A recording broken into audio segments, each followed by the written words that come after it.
hosting the conference championship games in Kansas City and Santa Clara right around the corner. And we've got your viewer's guide coming up on NFL Total Access with game picks from Terrell Davis and David Carr, who disagree about one of the games, and we'll see about the other. I'm Lindsay Rhodes. Let's get right to it. 4 practices today, the last official practices of the week. Packers and Titans traveling tomorrow, got in their last bit of work at home today with a well-attended practice in Green Bay. All 53 players on the field honing a game plan that they hope will be more successful than the one they last brought to Santa Clara in a Week 12 29-point loss. Well, I think we all like the plan. There's been, a good week of practice. Obviously, I don't think it was the plan's fault last time. It was the execution. We were so bad on third down, and we let them get after us up front. And in the pass game, I turned the ball over. So there are a lot of things that didn't go well the last time. So definitely want to fix that. But feel good about the week of preparation and the plan and the focus of the guys. The Packers' plan is one of the biggest question marks of the weekend. How will they adjust to the things that happened last time? We've heard Devontae Adams this week say that they've got a much better way of attacking this Niners defense. I hope so. Any thoughts as to what that might look like, TD?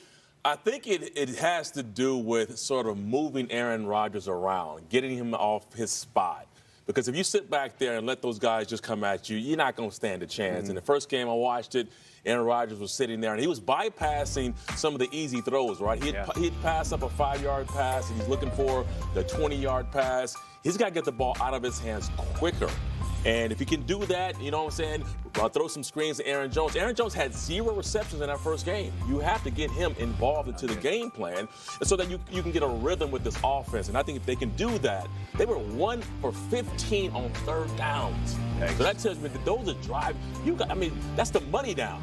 So you got to be able to make it third and manageable by getting those short throws, but move them out the pocket. Make those guys have to chase them all around to get tired, because if they don't, and if he stands there, it could be another long day for Aaron Rodgers. Yeah. It should help that they have Brian Bulaga back, right? It looks like he's going to play. Left that game after 9 plays with a knee injury. He was also sick last week. He's huge for them up front.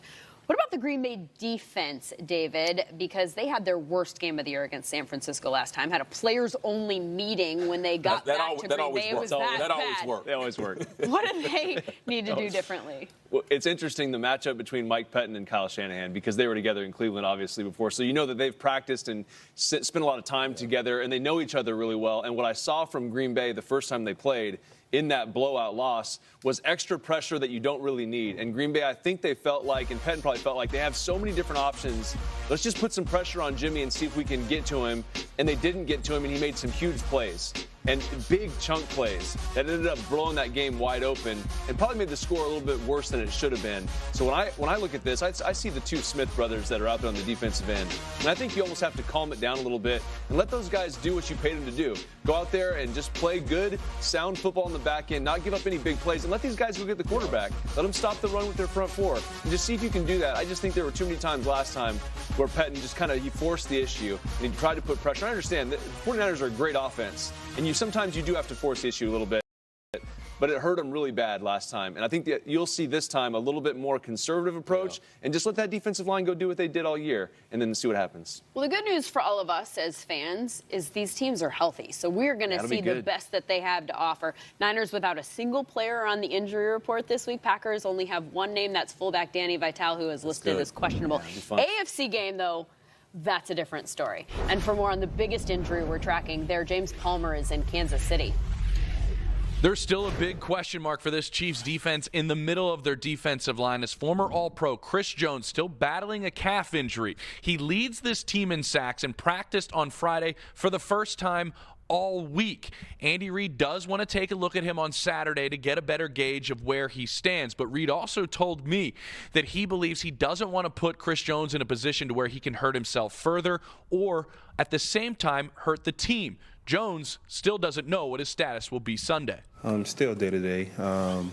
Just exhausting our resources with Rick, the training staff. Just continue to build up to Sunday and see how I feel. I've never been through this type of issue, so I just make sure that I bear with Rick and They got a good understanding. They've seen this multiple times. So whatever they tell me to do, I try to do it to my best ability.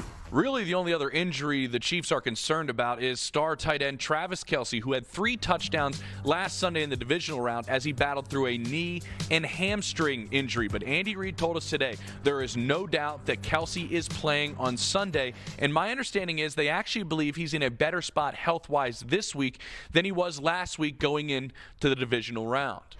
So that is good news. We'll see if this is also, Chiefs apparently looking for every edge that they can get here, have managed to get a Patrick Mahomes jersey to the Pope. I ain't mad at you. That's Looking for all the Bishop edges. James Johnston of Kansas City presenting him with the signed jersey yesterday. We'll see if that leads to any kind of divine intervention on It worked Sunday for the Saints, didn't it? in the Chiefs' A little bit. second straight AFC Championship game.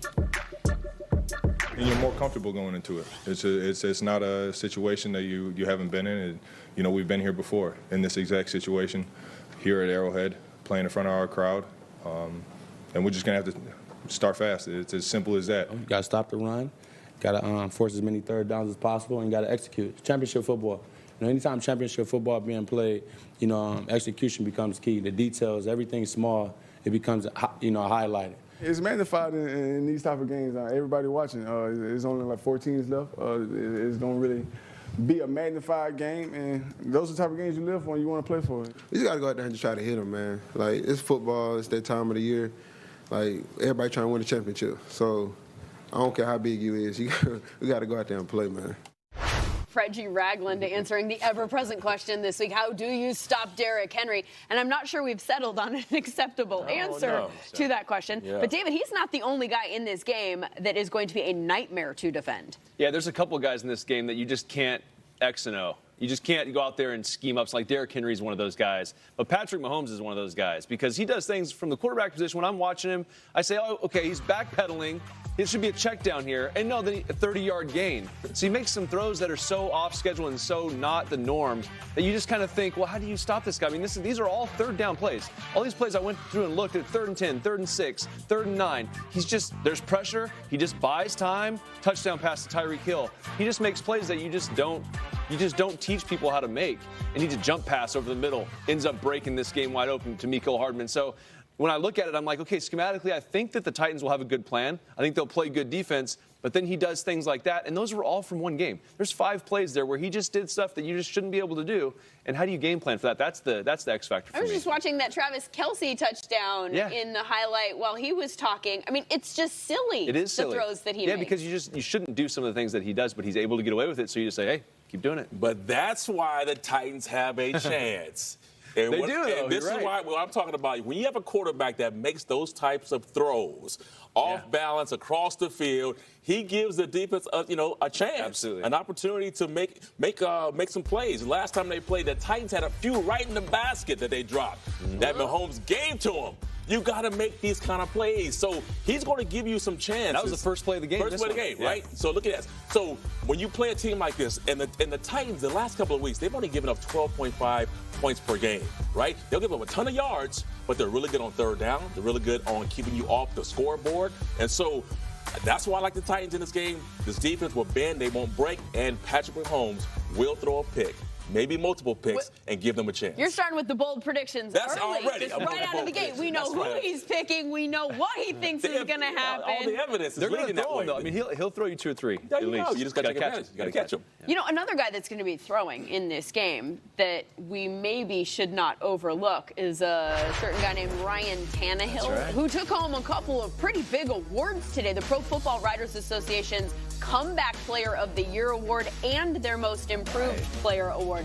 Not often that a player wins both of those awards in the same year. In fact, John Kitna back in 2003 is the only other player to have done it. Also notable today out of Tennessee, Adam Humphries' participation in practice. Remember, he caught the game-winning touchdown last time against the Chiefs, but he's missed the last 6 games with an ankle injury. According to Vrabel, he will travel for this game, and Humphries talked today as if he plans on playing. As for the team that Tennessee beat last week, John Harbaugh held his end-of-season press conference today, and he admitted that the Ravens are still trying to figure out what exactly went wrong for them in that game and whether or not it had anything to do with them resting their players in Week 17. right now, if I had to do it today and this next year, we're in a situation. If we're God willing, we're in the same situation. I'll probably go the other way. In all honesty, now when that comes up and you're blasting me for risking our guys, I won't second guess it then either.